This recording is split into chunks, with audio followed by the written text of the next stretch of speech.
قهرمان کوچک، یه کهکشان شور شور، با خرس عروسکی خودش سفر میکنه بی شک و تردید. تو سیالیار سام زندگی مدرسه میره هر روز خوبی، اما وقتی خطر نزدیک سام آماده یه جنبش. سام نترس و با شجاعت، میدونم که میتونی حفاظت کنی از همه. سام نترس و با شجاعت، میدونم که میتونی حفاظت کنی از همه.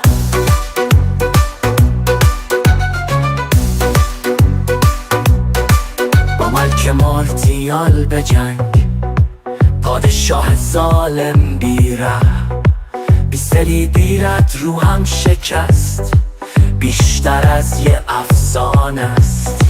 مامان سام و بابای سام همیشه پشت سامه، نصیحت میکنن اونا، خطرها رو با هم رد میکنه.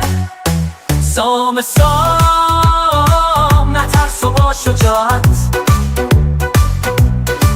میدونم که میتونی حفاظت کنی از همه.